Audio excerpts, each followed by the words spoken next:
How did you get that footage of Diddy? I figured most journalists would not disclose their sources. If Sean Combs watches this, what do you think he's going to feel? Like, wow, this is amazing. I think he's going to say this is the best documentary I've seen in a long time. My favorite villain? I kind of like Diddy. There are no misconceptions about me. You guys don't need to worry about me getting revenge from Diddy. I've got 3 moves that make sure he'll never be able to come after me or my family. First, I personally reached out to the victims' legal teams. The real reason he's not getting out is those buried cases behind the scenes. I provided legal funding for 7 victims who had been silent for years and brought in the top criminal attorneys in the country.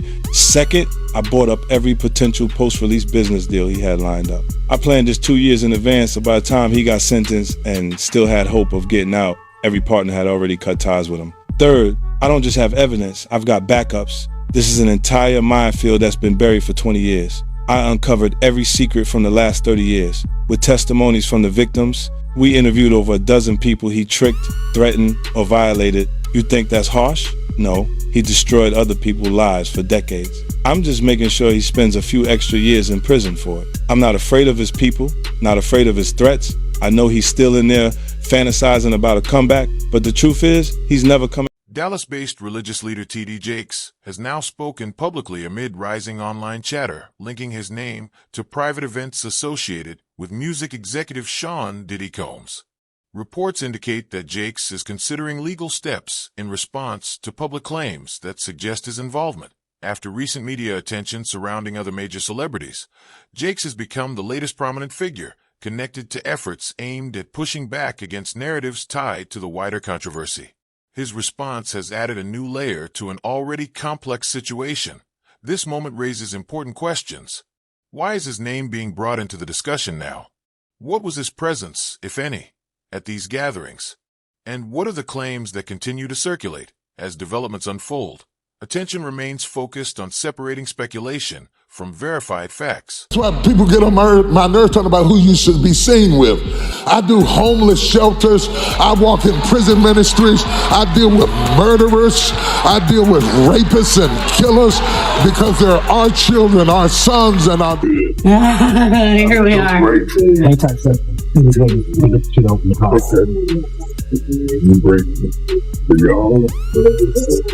the people who prayed, all the people who tested, all the people who had prayer vigils, all the people who were concerned and sent love and sent notes.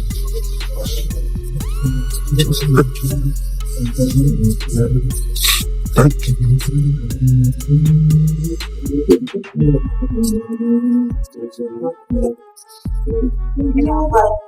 Just grace.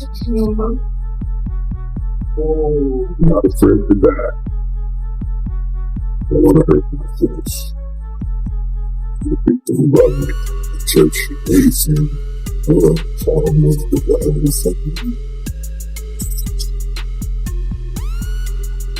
On November 25th, Bishop T.D. Jakes filed a defamation lawsuit against Pastor Dwayne Youngblood after public statements brought forward serious claims from years ago. Youngblood said the alleged incidents occurred when he was 18 and took place within a church setting. He also stated that witnesses and phone records exist to support his account. The claims quickly spread and drew major public attention.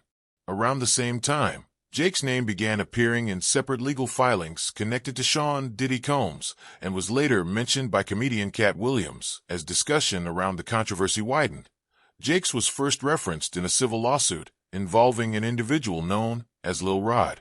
That filing suggested Diddy sought support from influential figures to rebuild his public image, with Jake's religious leadership reportedly playing a role. The documents claimed this influence helped Diddy expand his social and professional reach through church-related connections. Bishop Jakes has denied all wrongdoing. However, he has not publicly addressed claims regarding his presence at events linked to Diddy. I can't even imagine being 18, 19 years of age. This person is killing it, and they're saying to you, come on in, let's talk.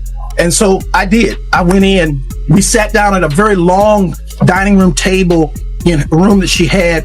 And for 2 hours, it was unbelievable.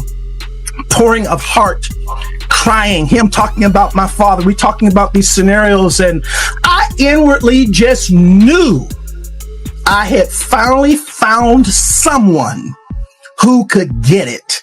Someone who understood. I'm sitting at this table, and for the first time talking to any man, I got tears coming down my face because somebody gets me. Somebody understood what I was going through. Well, after sitting there and having this long discourse with him, I finally look at my watch and I'm like, oh my goodness, I got to go. I got to get this car back to my mother. She's going to kill me. So I said to Bishop, I got to get up. And I got up from the table. He got up from the table. He walked around toward the way I had to exit quicker than I got over there. And when I started to walk past him, he pulled me to himself, wrapped his arms around me and tried to kiss me. And in that moment, I literally died. I could not. I tell you, to this day, I can't remember how I got out of that place. But I remember driving home with all kinds of crazy thoughts and what in the world am I going to do now? And I finally get home, get in the house, get in the bed. I'm going to try to go to sleep. And I get to sleep and get up in the morning. And in the morning, I step into our bathroom and my home phone rings. My mother answers the phone and she says to me, Wayne, it's Elder Jakes. And I get on that phone. And when I get on that telephone, I can hear water. He is sitting in a bathtub. And in that thing, he says to me, without any hesitation, there's 3 things I need you to do. The first one is, when I come to Pittsburgh, you're going to be the only person I sleep with. The second one is, you can't sleep with anybody else because I don't want to give my wife anything. And thirdly, I will take care of you the rest of your life. I can't to this day remember how I got off that phone, but I do know I made a decision that I wasn't going to the service that night. And eventually I told my mother, I'm not going to go to the service tonight. She says, no. You know, we got a rule in this house. If we go, you go. I never told her what he had done. I went to church, and the most humiliating thing imaginable happened that night at church. Bishop Jakes, getting up to preach, speaks into that microphone. I'm going to ask young minister Youngblood to read for me. And after all of that drama of the last 24 hours, I had to read. Multiple individuals have claimed that Bishop T.D. Jakes was seen at several of Diddy's high-profile events, including widely discussed invitation-only gatherings. One witness, identified as Gandalf, reportedly stated that Jakes was present and questioned the nature of a close association between a religious leader and the music executive that I end earlier remarks. The same individual suggested that certain faith leaders may have been connected to Diddy's social circle. These comments implied that some public figures could be presenting carefully managed images that differ from their private associations. Renowned Dallas pastor T.D. Jakes is named in a federal lawsuit against musician Sean Diddy Combs. It's filed by a producer that worked with Combs. It discusses how the singer planned to leverage his relationship with the bishop to soften the impact on his public image of Casey Ventura's lawsuit. Ventura is a former girlfriend of Combs who filed her own lawsuit in November alleging abuse, violence, and sex trafficking. Meanwhile, Combs' lawyer is criticizing the raids at 2 of the hip-hop mogul's homes in a federal sex trafficking investigation. He called them an unprecedented ambush. It comes as we're getting a new look inside Combs' L.A. house after the search by federal agents. Carter Evans has details about what the feds have uncovered so far. Guns, cell phones, and other electronics are among the items taken from the homes of music mogul Sean Diddy Combs, according to a source familiar with the search warrant performed by federal agents at his properties in Los Angeles and Miami. TMZ says this video shows the aftermath of the raid inside Combs' LA mansion. Drawers empty, documents scattered, and safes opened and searched. Hours after the raid started, Combs was seen walking around the Miami Opa-locka airport, according to TMZ, which also obtained this video. Later, at the same airport, authorities arrested Combs' associate, Brendan Paul, and charged him with drug possession. In a civil suit filed against Combs by former music producer Rodney Jones, Paul was accused of being a drug and gun mule who allegedly aided Combs in sex trafficking. Yesterday, Diddy's lawyer called the law enforcement action nothing more than a witch hunt based on meritless accusations made in civil lawsuits. Could this federal investigation have come out of these private lawsuits? Oh, absolutely. If it involves sex trafficking, or drugs, or weapons, or other illegal behavior. Lori Levinson is a former federal prosecutor. They've decided this is worth a lot of resources across the country. So once they've done these searches, they have evidence to follow up on. And if they've got it, they'll move on it. We still here, you're rocking with the best. Even though Combs has not been publicly named as a target of the investigation, he says he's now prepared to fight to clear. Diddy, widely known for guarding his high-value brand, has consistently focused on maintaining a strong public image. Reports allege that he made significant financial contributions to Bishop T.D. Jakes' large church, with claims suggesting this relationship helped reinforce Diddy's public standing. Since Jakes' name surfaced in legal filings, sources say the pressure surrounding him has intensified. Some accounts describe a moment where he appeared physically overwhelmed during a public appearance. Individuals close to him reportedly say he is increasingly worried about being pulled deeper into the legal situation and is hoping to limit further public attention. 1 drink, 2 drinks. And if those girls was drinking out those bottles that he said Diddy laced, and he could show on camera, and he could show that some people had passed out or some people were acting a certain way after they had those drinks, he won his case on that one. When you was around Diddy, was he doing drugs, like party drugs, like ecstasy and stuff like that? Diddy wasn't the dude he is today when I was around him. You understand? He had just started. When I was about to leave, he had just started with because he never smoked weed, he never smoked cigarettes. I never seen him do cocaine or none of that shit. You understand? He would have it for people to do it. You understand? It's certain of his girls like to do it, and he would make sure it would be there. But he wasn't the one that did it. Then he didn't start getting hooked on drugs until he got hooked on those painkillers. After he got hooked on those painkillers, he started drinking more, because he wouldn't even drink hard liquor. He was only drinking champagne, Don P or Cristal. He was not drinking hard liquor then. Yeah, that's real talk, man. And he also claims that, Diddy, he was using T.D. Jakes to fix his image. You believe that? Well, we saw that to be true anyway. That's what he was trying to do all that time. That's why T.D. Jakes was there, to try to fix his image. Several legal analysts have pointed to a concerning pattern within the allegations connected to Diddy and individuals described as part of his inner circle. According to these experts, the claims suggest the behavior in question was rooted not just in personal motives, but in dynamics involving power, control, and influence. The individual accusing Bishop T.D. Jakes has shared a narrative that reflects similar themes. He has stated that he felt stripped of agency and deeply degraded, recalling moments he says reinforced an imbalance of authority. These claims, he argues, reflect broader issues tied to manipulation and unchecked influence. Together, these accounts raise serious questions. Why do such stories continue to resonate with the public? And what could the long-term implications be for those named as this situation continues to unfold? How you feel about these rumors surrounding, Diddy and T.D. Jakes? Man, what I think about it is this, when I grew up in the church, the sinners was not supposed to have the same atmosphere with the saints. You have to be able to separate the two.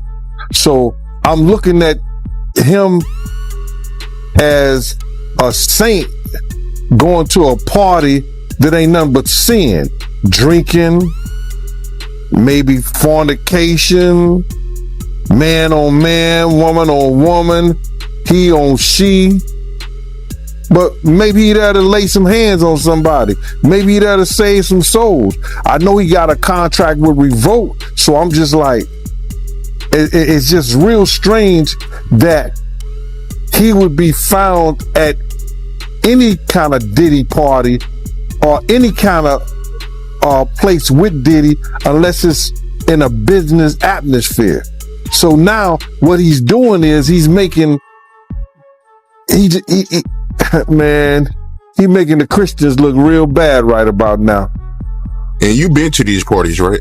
Oh yeah, I was there when he was doing the white parties in the Hamptons and the whole 9 yards. So I know what goes on at the parties. If, you know, they probably got a little bit more freakier, you know, as time went on, you know, because they got to the point whereas that they didn't even care. It used to be secretly, you know, where people used to go to, you know, separate rooms and different rooms, and they wasn't doing that out in the public, you know. So, but now they don't care. Men kissing men and all this other that's just crazy. So why do you think he was going to these parties? I think that he's going to the Diddy parties, you know, bruh. If he's going, well, we know he's going to the Diddy parties, and I know that it's, I know what usually happens at the Diddy party, or what we told us happened at the Diddy parties. Maybe he needs to see it for himself, man. Maybe he needs to go there and really be involved in some things that could help save some individuals while they going to those parties. Or maybe he just going to, man, it's hard to even talk about. Why would you find a religious man, you know, when you know that the saints supposed to separate themselves from the sinners? And why would a religious man like himself be at a party which ain't nothing but sin that's going on, bro? Whether it's drinking, maybe fornicating, maybe, like I said, men on men, women on women. It's hard to put in perspective unless he's involving himself what is actually going on at the parties. It's hard, brother. Bro, you know, you can't, I really don't know why, as a spiritual advisor to him, that they buddy while he got a party with him like that and be at his parties. It's got to be, maybe it's something more that. Some observers believe Bishop T.D. Jakes may have been another individual drawn into what has been described as Diddy's broader circle of influence. According to these unverified claims, high-profile guests were invited to private gatherings where situations allegedly unfolded without their full awareness or consent. These accounts suggest that sensitive moments may have been documented and later used as a form of pressure to maintain influence over certain individuals. Some have speculated that this method was part of how control was exercised within that social circle, though it is important to note that no official findings have confirmed these assertions that at this stage. All such claims remain allegations, and no court has established them as fact. His celebrity friends is going to speak or say nothing until they're either contacted or they know what they really got. So you feel like they might be worried that they might be on tape at one of Diddy parties doing something they wasn't supposed to be doing? I think that the celebrities that may be worried is because what Lil Rob said. Lil Rob said in his affidavit that Diddy had every room taped and bugged. Diddy had, yo, can you imagine he had every room taped and bugged, and they found little bugs and little tape recorders. I mean, little those micro projectors or whatever like that, or video cameras. They found them in the house, bro. So by them having those things in the house, and people know there's drugs, there's alcohol, there's loose women, there's loose men, woman on woman, man on man, all kind of crazy shit. Bruh. They just wondering who or when they're gonna let this. Some believe Bishop T.D. Jakes may have been another person drawn into what has been described as Diddy's circle of influence. According to unproven claims, high-profile guests were invited to private events where situations allegedly unfolded without full transparency, and sensitive moments were said to be documented. These allegations suggest such material may have been used as leverage to maintain influence over certain individuals, possibly including Jakes. However, it is important to note that none of these claims have been confirmed by any court or official investigation. In these cases, why didn't you believe in others that you were presented with? Well, the thing with a sexual abuser is they follow a pattern. They fall to type, and you become very clear on what that pattern is, particularly a serial sexual abuser. And these cases were all identical in the facts, identical in the story. It was beginning, middle, conclusion. They know each other? Boom. None of them knew each other. Did you have them meet? No. Did you have them coordinate stories? No, no. Do you think they had any contact with each other before they came to you? Absolutely not. And when you were talking to them, well, first, the ones that you didn't take, why not? Stories didn't make sense. Stories didn't fit the pattern. Stories were not credible. I mean, this is my 30th year as a lawyer. I've tried over 100 cases. I can assess whether somebody's story is credible. And if I don't believe it, I'm not going to put my name on a pleading, sign it, and file it in court. I'm not doing that. And that's what I did with the 60 plus cases that I rejected. And this is not really your area of expertise. If people look you up, celebrity lawsuits is not really where you make your bones. Why this? Well, I have handled, I was involved in the Weinstein litigation. Right. I was involved in the Paducah litigation. I was involved in the Hayden litigation. Why did I do this? I do this because it's important. I think it's important for people to be heard, have their chance to get the power back. Because sexual abuse, sexual assault is about one thing: taking power, humiliating, demeaning a person and a victim. It has nothing to do with sex. And so I think it's important. I think it's important to get the word out. I think it's important for men to feel, hey, look, I can come out and be heard just like a woman could. And the defense that, look, they knew what they were getting into. These are regrets. They went there, they partied, and now they see a pocket. No, I don't think so. One, my client was gay men. One was bisexual. The other ones were not, and they were going there. The client was bisexual, worked for Diddy. Diddy owed him money for doing errands for him and being his step and fetch, for lack of a better word. And I think it was a power move. It was a clear power move because this guy had the nerve to come to him and say, "You owe me money." And so Diddy said, "Come on to the Intercontinental Hotel."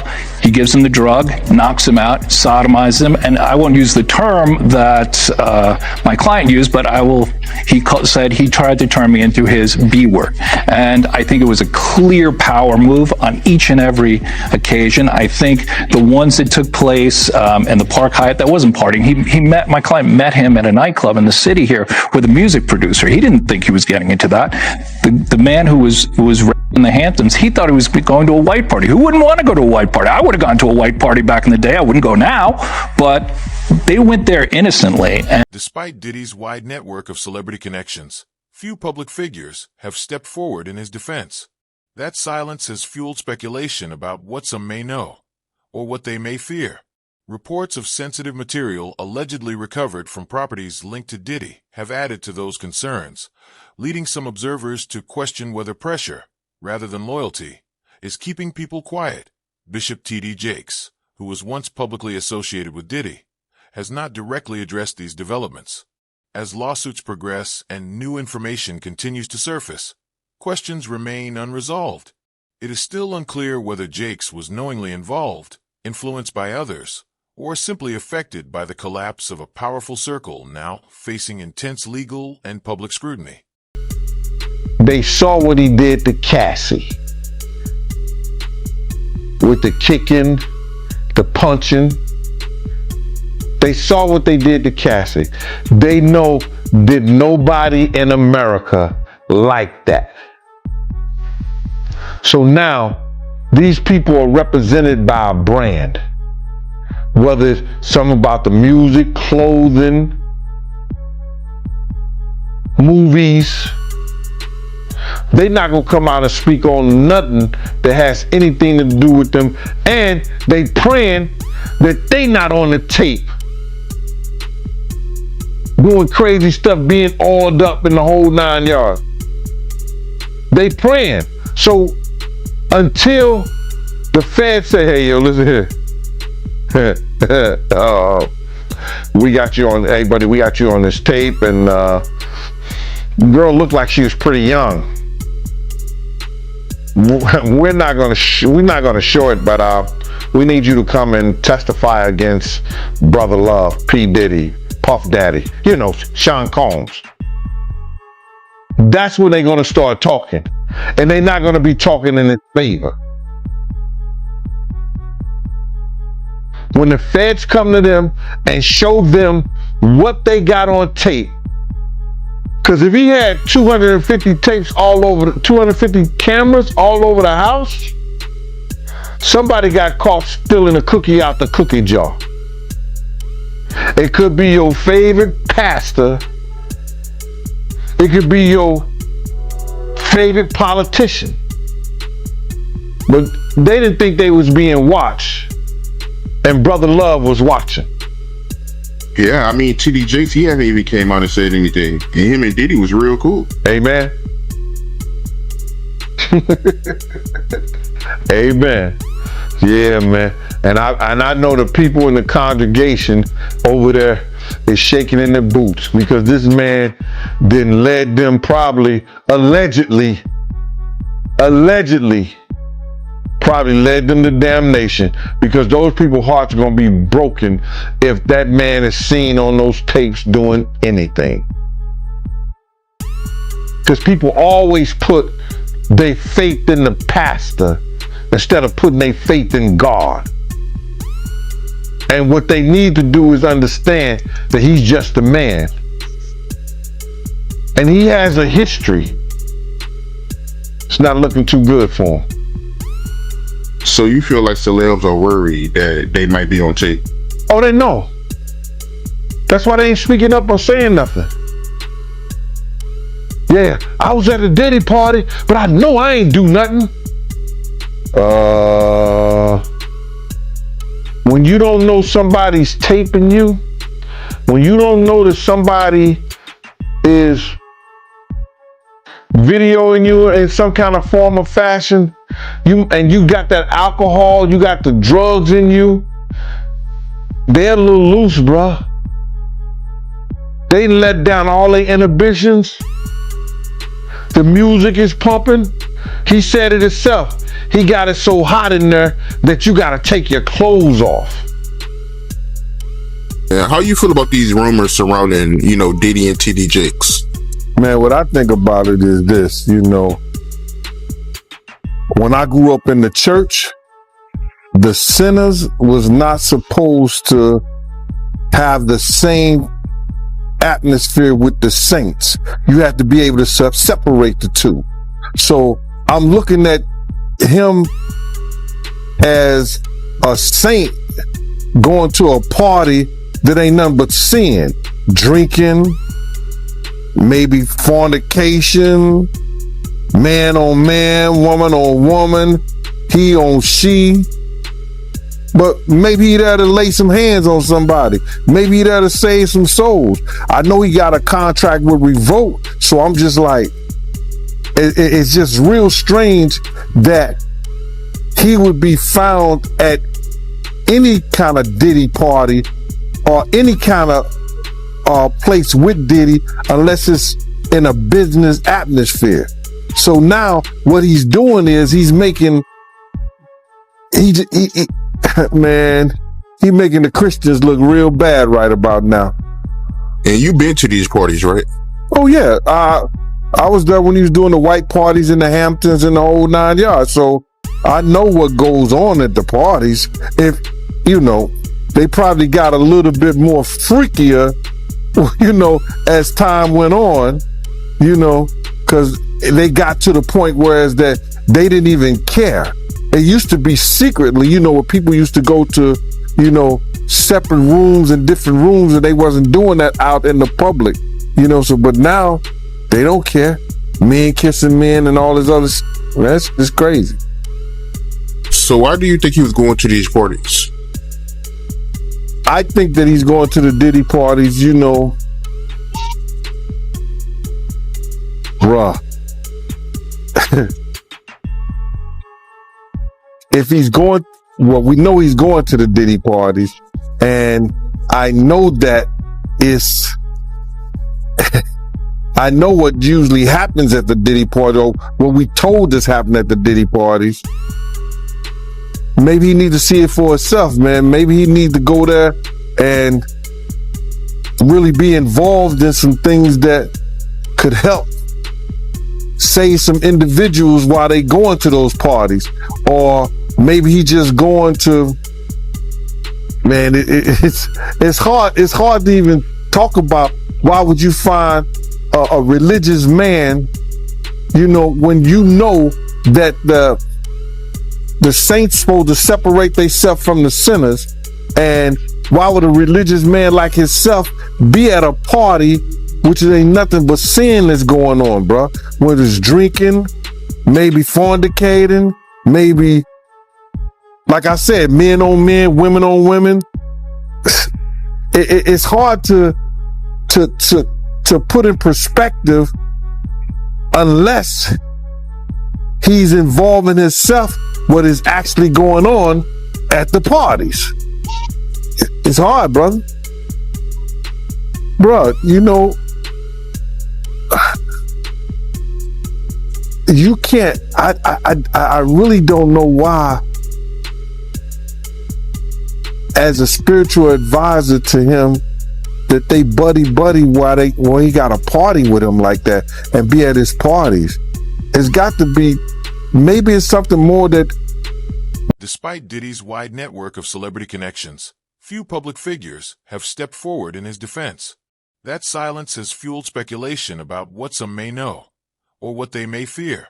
Reports of sensitive material allegedly recovered from properties linked to Diddy have added to those concerns, leading some observers to question whether pressure, rather than loyalty, is keeping people quiet. Bishop T.D. Jakes, who was once publicly associated with Diddy, has not directly addressed these developments. As lawsuits progress and new information continues to surface, questions remain unresolved. It is still unclear whether Jakes was knowingly involved, influenced by others, or simply affected by the collapse of a powerful circle now facing intense legal and public scrutiny.